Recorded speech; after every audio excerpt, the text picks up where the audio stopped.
네, 안녕하십니까. 오늘 벌써 우리가 6주차 인간에 의해 강의를 하게 됐습니다. 6주차 첫 시간 먼저 진행을 할 테고요. 1교시 진행을 할 텐데 오늘 여러분들하고 같이 이야기할 내용은 사피엔스의 성공 요인. 지난 시간에 잠깐 설명을 드렸었는데요. 바로 유발 하라리 교수가 지은 책이고요. 굉장히 유명한 그런 책으로 이제 알려져 있죠. 요렇게 생긴 책입니다. 조금 뒤에도 이제 소개를 해드리겠는데요. 바로 요 사피엔스에서 다룬 것은 어떻게 우리 인간이 자연계에 존재하는 그 많은 생물들 가운데 최상위의 존재로서 성공할 수 있었는지에 대한 이야기를 오늘 같이 이제 공부를 하게 됩니다. 네, 바로 유발 하라리 교수는 저렇게 생겼어요. 예, 저렇게 생겼고 그리고 바로 조금 전에 보여드렸었던 이러한 책으로 아주 그 세계적으로 유명해진 사람인 것이죠. 네. 네, 이 유발 하라리 교수는 요게 이제 프로필을 간단하게 제가 소개를 해드렸는데요. 1976년생이에요. 이렇게 나이는 많지 않습니다. 네, 그럼에도 불구하고 역사학자이면서 또 미래학자 그리고 철학자로 알려져 있습니다. 네, 이스라엘에 있는 히브리 대학교에서 중세 역사 및 문화와 관련된 부분을 갖다가 이제 공부를 했고요. 그 뒤에 옥스퍼드 대학으로 옮기게 됩니다. 영국의 옥스퍼드 대학에서 공부를 해가지고 PhD 역사학 관련해가지고 학위를 갖다 취득을 해요. 근데 그리고 나서는 현재 이스라엘의 히브리대 모교로 돌아갔죠. 히브리대에서 역사학 교수로 재직을 하고 있습니다. 그럼에도 불구하고 미래학자이면서 철학자로 굉장히 그 지평을 갖다 넓혀가고 있는 그런 학자 중에 한 분이고요. 레바논계 유대인이에요. 예, 그리고 성소수자로 본인이 밝히고 있습니다. 예, 우리나라에도 초청을 해서 그래서 좌담이라든가 세미나라든가 이런 것들이 작년, 재작년 지속된 적이 있고요. 세계 45개국 언어로 조금 전에 소개드렸던 사피엔스라고 하는 책은 번역이 돼서 그래서 1200만 부 이상. 요게 작년 통계니까는 지금은 더 많이 팔렸겠죠. 그리고 오바마, 빌 게이츠, 저커버그 이런 그 유수한 사람들이 전부 추천했었던 그런 좋은 책입니다. 이 이외에도 극한의 경험이라든가 호모데우스라고 하는 것이 2016년도에 책으로 나왔고요. 21세기를 위한 21가지 재현 등 굉장히 많은 저술 활동도 더불어서 하고 있습니다. 바로 이 유발 하라리 교수가 지은 요 사피엔스라고 하는 책은 히브리어, 이스라엘에서 쓰고 있는 그런 이제 문자이자 언어죠. 이렇게 히브리어로 써져 있고요. 또 영어로도 번역을 해서 그래서 이제 많은 사람들에게 알려진 책입니다. 네. 그래서 사피엔스라고 하는 우리나라에는 저렇게 조금 전에도 소개드렸던 것처럼 저러한 표지를 이렇게 책으로 만들어서 책의 표지로 이제 해서 그래서 독자들한테 소개가 되고 있고요. 요게 사피엔스가 굉장히 그 호응을 얻으면서 우리나라에서 또 이러한 책이 나왔어요. 요 책도 굉장히 지금 유명한 책인데요. 여러분들이 최근이라 그럴까? 우리 생활에 있어서 요즘 생활에 있어서 없으면 생활하기가 거의 어려운 것 중에 하나가 우리 스마트폰이잖아요. 그쵸? 스마트폰하고 아마 컴퓨터 뺐으면 여러분들은 아무것도 할 게 없을 거예요. 이렇게 우리의 생활과 밀접하게 이렇게 친숙해져 있는 그런 이제 전자기기인데 바로 이 호모사피엔스라고 하는 요 책을 즉 우리 인간이 이제는 스마트폰과 뗄래야 뗄 수 없는 그런 이제 시대에 살고 있다. 또 그리고 많은 것들이 이렇게 초정보 사회에서 연결이 되고 있다라고 하는 측면에서 성균관대학교에 재직하고 계신 교수님인데 최재봉 교수께서 이 호모사피엔스라고 하는 이 책을 갖다가 이제 저술을 해서 소개를 하고 있는데요. 굉장히 이 책도 최근에 스마트 환경 이런 거하고 연관이 돼서 앞으로 우리 미래가 어떻게 바뀔 것인지에 대한 것들도 생각해보는 그런 좋은 시간이 될 거라고 여겨져서 이 책도 같이 더불어서 소개를 해드렸고요. 그럼 이 유발 하라리 교수는 이 사피엔스를 라고 하는 책을 통해서 어떠한 부분을 갖다가 우리에게 설명하고자 했던 걸까요? 바로 저자가 이 사피엔스라는 책을 통해서 우리에게 던진 질문은 바로 이런 거였었어요. 호모 사피엔스는 어떻게 해서 지구상의 최강자의 위치에 올랐을까? 지구상에 굉장히 많은 생물들이 있잖아요. 그럼에도 불구하고 어떻게 인간이 그들 중에서 가장 뛰어난 그러한 위치에 현재까지 이르게 됐고 또 지구를 갖다 지배를 하고 그러한 위치에 있을 수 있었을까? 앞에서 우리가 살펴봤었던 제레드 다이아몬드 교수는 사실은 우리 인류가 쭉 진화를 해오고 지금까지 오면서 도대체 개발도상국하고 선진국은 무슨 이유로 인해 가지고 그렇게 문명이 발달하고 이러한 차이를 갖다가 나타냈을까라고 하는 질문을 통해 가지고 그 질문에 대한 해답을 얻고자 여러 가지 그 연구를 하고 그런 과정에서 답을 내놓은 것과 같이 유발 하라리 교수는 호모 사피엔스가 어떻게 지구상에서 굉장히 그 미약한 존재임에도 불구하고 이렇게 최상의 정상의 자리에 이를 수 있었을까라고 하는 질문을 갖다가 던지고 그것들 갖다가 이제 하나씩 풀어나가게 되는 거죠.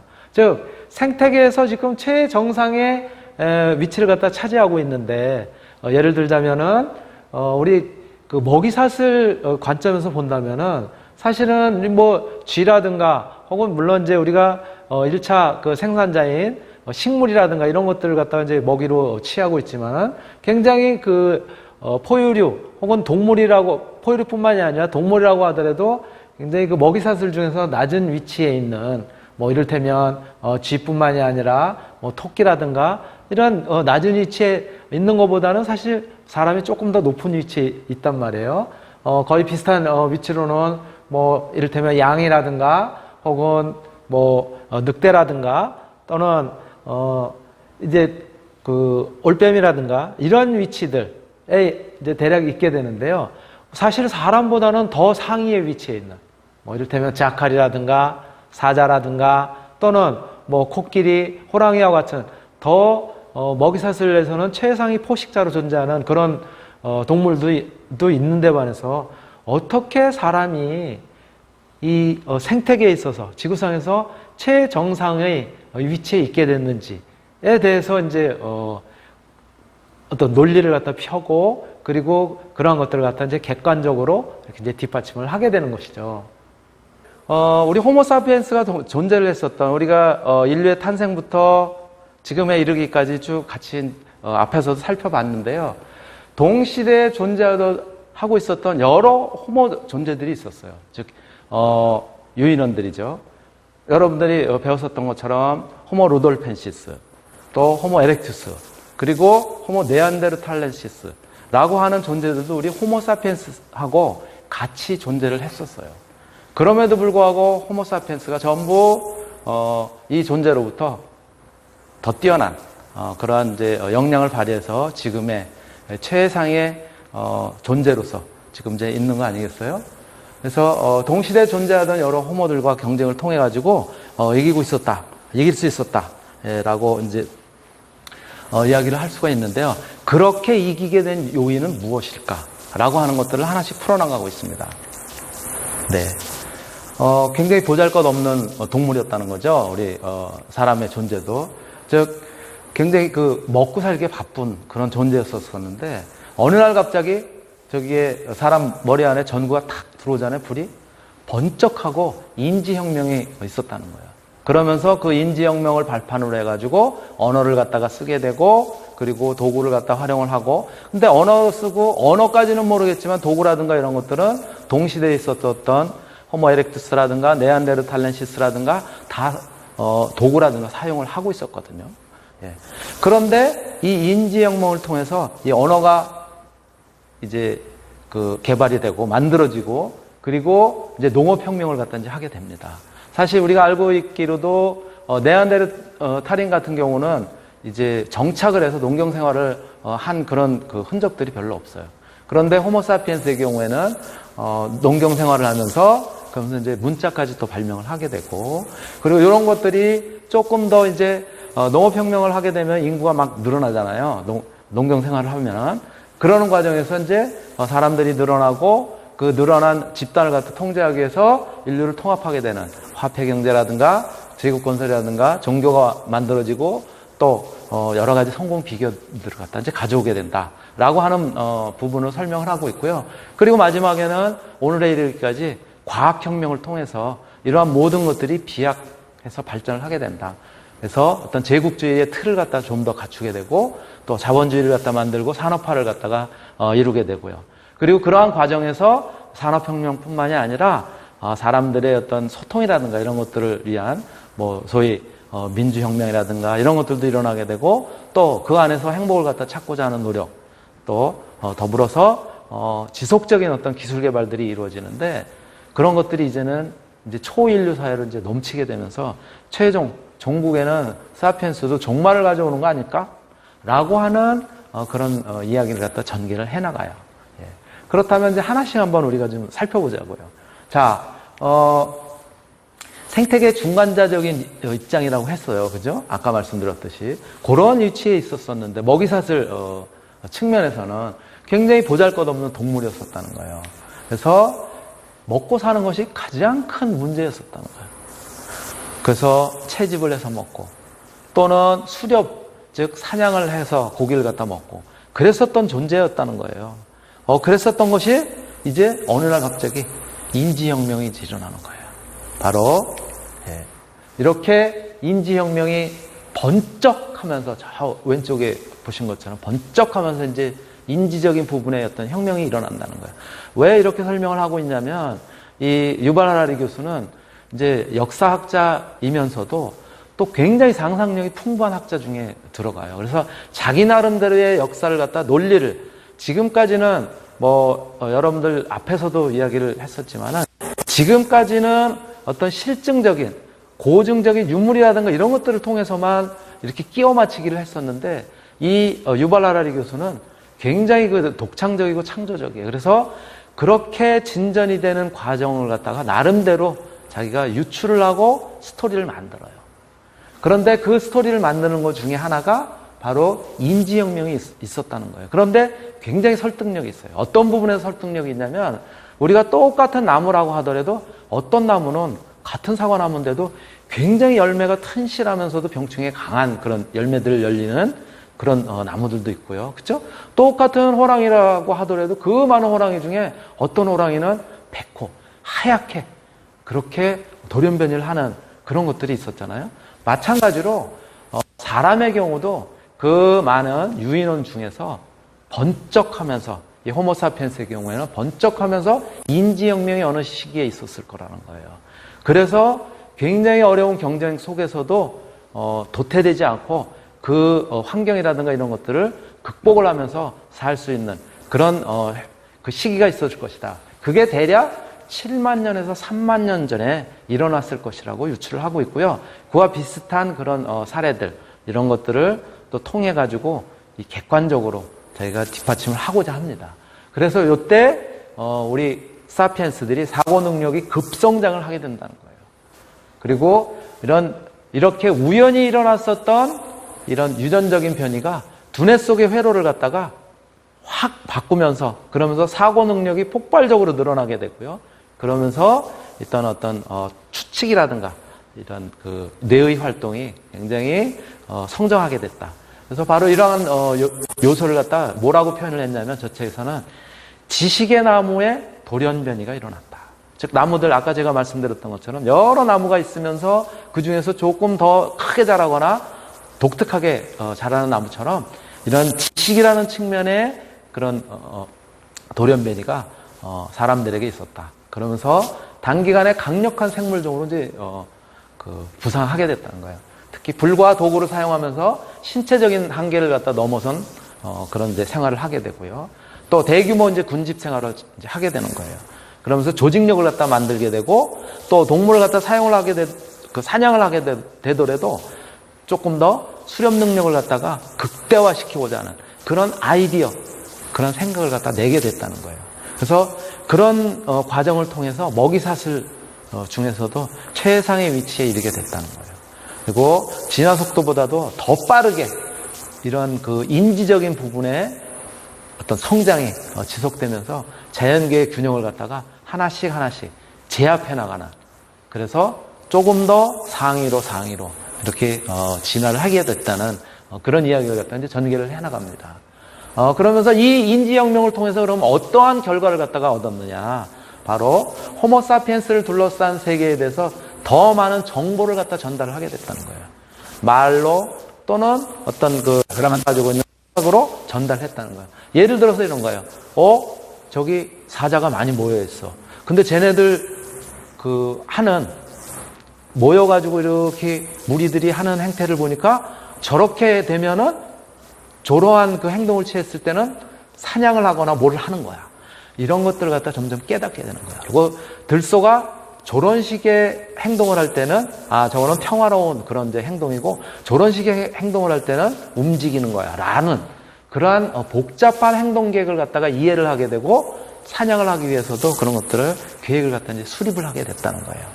두 번째로는 사회관계에 대해서 더 많은 정보를 전달을 하게 되는 능력을 갖다가 이제 키웠다는 거예요. 그래서 기본적으로 사냥을 하고 그러한 과정에서는 최대가 한 30명, 40명이라고 해요.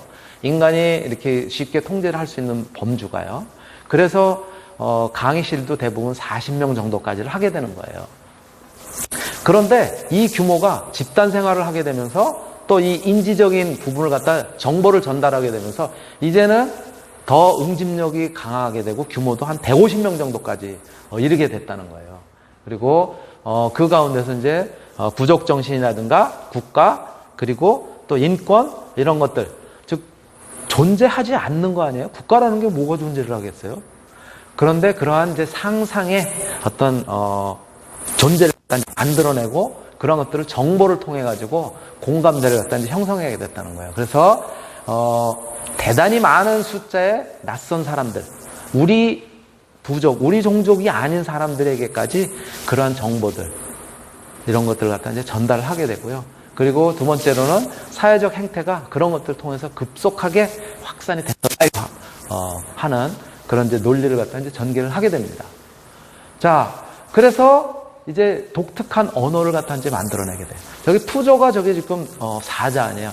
사자는 최상위에, 그쵸? 동물 들에 최상위의 그런 이제 포식자이면서 그 먹이 사슬에 있어서 제일 높은 위치에 이제 처하게 되는 거 아니에요. 푸조라고 하는 저런 그 자동차 회사도 자기들이 자동차 메이커 중에서는 최상위의 그런 어떤 기술력을 가지고 또 지배를 하게 되는 그런 이제 존재다라고 하는 뜻에서 저렇게 이제 자기네 로고도 이제 만들게 됐는데요. 이 사피엔스들이 가지고 있었던 언어를 통해서 이런 일의 어떤 상상의 존재 또는 가치 이런 것들을 갖다 이제 만들어내게 되는 거예요. 정보 전달을 하면서. 그래서 뒷담화를 갖다 또 어떤 그 정보와 그 이면에 어떤 가지고 있는 의미를 통해서 군집 생활을 하면서 이런 것들도 전달하게 되는 거죠. 야, 쟤네 동네에 누구랑 싸웠는데 결국은 저 왜 그 눈 컸었던 걔 있었지? 걔가 결국은 힘이 세가지고 한 방에 제압을 했었던 거야. 그렇다면 그런 것들이 전달이 되면 어떻게 되겠어요? 저 눈 크고 이런 애는 굉장히 그 힘도 세고 겉으로 보기에는 좀 왜소해 보여도 힘도 세고 굉장히 뭔가 어떤 그런 권위를 갖다 가지고 있겠구나라고 하는 것을 공감할 수 있는 그런 정보들이 이제 전달이 됐다는 거예요. 그래서 이러한 이제 그 어떤 사람들 간의 정보뿐만이 아니라 상상 속의 신화적인 존재 이런 것들도 이야기를 하게 된다는 거예요. 숲속의 사자가 우리 부족을 갖다 지켜준대. 또는 코끼리는 우리가 어떻게 대적을 할 수가 없잖아. 코끼리가 바로 우리 부족을 지켜주는 그런 존재야. 우리는 코끼리들한테 감사를 해야 된다라든가 이러한 상상 속의 존재를 갖다가 이제 만들게 되고요. 또 나름대로의 이제 신화를 갖다가 이제 창조를 하게 되는 거예요. 그래서 신화에 의존하는 그런 이제 상상 속의 질서를 갖다가 나름대로 만들게 되고, 예. 또 현실을 지배하는 독창적인 능력들 이런 것들이 이제 발현되게 됩니다. 특히 어떤 물리적인 환경이나 사회 제도 이런 것들은 이제 신화를 통해서 믿음을 갖게 되고요. 또 이제 신화가 어떤 당초에는 큰 나무, 이런 어떤 샤머니즘적인 요소들, 또는 동물, 이러한 요소들에서 이제 점점 바뀌어가게 됩니다. 그러면서 이러한 집단 생활을 하는 과정에서 이제 뭐를 하게 되냐면은 이제 농업혁명을 갖다 일으키게 되는 것이죠. 그래서 정착을 하고 그런 과정에서 이제 농업혁명을 갖다 일으키면서 동시다발적인 경작이 한 지역에서, 한 곳에서 이제 이루어지게 돼요. 그렇죠? 우리도 마찬가지 모내기하고 그럴 때 사람들이 다 모여가지고 서로 돕고 그러면서 같이 공동체 생활을 갖다 하잖아요. 이런 것들을 갖다 이제 정착을 하면서 그런 체제에 이제 이르게 된다는 거예요. 그래서 여러 가지 이제 변화가 나오게 되는 거죠. 그 동안에는 수렵을 갖다가 동물들을 나가서 잡아가지고 그래서 그거를 갖다 이제 우리가 고기를 조달하는, 육류를 조달하는 방식을 이제 펼쳤었는데 이제는 정착을 하면서 이제는 잡는 것뿐만 아니라 가축들을 갖다 이제 키워서 고기를 갖다 조달을 하거나 또 기존의 사자라든가 나무를 갖다 숭배했었던 그런 애니미즘에서 이제는 조금 신교적인 그런 이제 어떤 무리들 간의 그런 공통적인 그런 이제 상상의 그런 존재를 갖다 믿게 되는 다신교적들이 등장을 하게 되고요. 조금 더 이런 이제 그 규모가 커지면서 어떤 도시적인 그런 규모까지 이제 출현을 하게 됩니다. 또 부족 국가라든가 이제 또 황국이라든가, 황국이라는 건 이제 왕이 다스리는, 황제가 다스리는 이제 그런 의미죠. 그런 것들이 이제 등장하면서 그 안에서 이제 계급들이 나눠지게 되는 거예요. 계급 사회가 이제 존재를 하게 되는 거죠. 그리고 바로 이러한 과정에서 사실은 꿈꿨었던 건 뭐냐면은 원래 이 유발 하라 교수가 이제 이야기하는 바는 그거예요. 이렇게 정착 생활을 하면은 조금 편해질 것이다. 멀리까지 나가지 않아도. 그래서 소위 이야기하는 목가적인 평화가 이루어질 것이다. 라고 당초에 이제 생각을 했었을 텐데, 우리 호모사피엔스들이. 그런데 사실 알고 보니까 그렇지 않더라는 거예요. 목가적인 평화는 이게 허상이었었다. 환상이었다. 라고 이야기를 하고 있습니다. 그러면서 농업혁명이 사실은 우리가 인류 최대 어떤 혁명이었다라고 많은 사람들이 이야기를 하지만 사실은 농업혁명은 우리 인류 최대의 사기였었던 것 같다. 라고 이야기를 하고 있습니다. 그거를 분석하면서 왜 이런 얘기를 하게 되냐면 이런 거예요. 수렵을 하고 채집을 했을 경우에는 한 하루에 많아도 5시간 정도 노동을 갖다 이제 하게 되면은 어떤 그 사냥을 해서 고기를 갖다 얻는다라든가 또 채집을 한다라든가 그러면은 먹고 충분히 하루 며칠 이렇게 견딜 수 있었대요. 그런데 농업을 하게 되면 어떻게 됩니까? 여러분들 아시는 것처럼 때가 되면 풀도 뽑아줘야 되고 때가 되면 말라 죽을 것 같으면 물도 줘야 되고 그러니까 이게 하루를 갖다가 소홀히 할 수가 없는 거예요. 가축 같은 경우도 새끼 나면은 돌봐줘야 되고 거의 노동 시간이 늘어났다는 거예요. 목가적이면서 평화로운 그런 생활을 하려고 시작을 했었던 농경 생활을 사실은 알고 보니까 그게 아니라 더 힘든 그런 상황이었다는 거예요. 그래서 그런 측면에서 농업혁명이 인류 최대의 사기라는 것이지 농업혁명이 어떤 그 나쁜 의미의 그런 것들을 가져왔다라는 건 아니에요. 그런데 그러한 것들은 이제 사람들이 또 극복을 하잖아요. 그렇죠? 꾸준하게 이거는 어떻게 관리를 해야 되고 이런 것들이 인지혁명으로부터 얻은 그런 정보 이런 것들을 통해서 극복을 하게 됩니다. 물론 몸이 더 이제 힘들어진 거는 사실이지만 극복을 하게 되면서 농경 생활을 갖다 좀 더 이제 펼치게 되는 것이죠. 예. 그러면서 바로 문자를 갖다 이제 발명을 하게 됩니다. 문자를 발명하게 되는 것은 지금 이제 역사적으로도 어떤 증빙이 된 것은 대략 한 BC 3500년에서 3000년경 수메르인들이 처음 쐐기 문자를 갖다 발명을 했다고 해요. 저기 점토판에 저렇게 이제 글자 내가 이제 남아 있는데요. 자, 그러면 이 문자를 어떠한 그런 이제 의도에서 어떠한 취지에서 발명을 하고 그랬을까요? 바로 이 문자는 자, 정치 생활을 하면서 집단이 커지고 인구가 늘어나면서 그러다 보니까 계급 사회도 만들어지고 또 집단을 갖다가 우리가 운영을 하기 위해서는 이제 어떻게 해야 돼요? 농산물이 이제 잉여 농산물들이 모이게 될 거 아니에요. 그러면 자, 많은 사람들이 이제 여기저기서 이제 하게 되다 보니까는 그것들을 우리가 모아서 저장을 해야 될 거 아니에요. 그러면 많이 생산한 사람은 좀 많이 얻고 좀 적게 생산했던 사람들한테는 적게 걷어서 집단을 유지를 해야 되는데, 그러니까 쟤는 몇 개를 냈고 쟤는 몇 개를 냈어. 표시를 해야 될 거 아니에요. 그렇죠?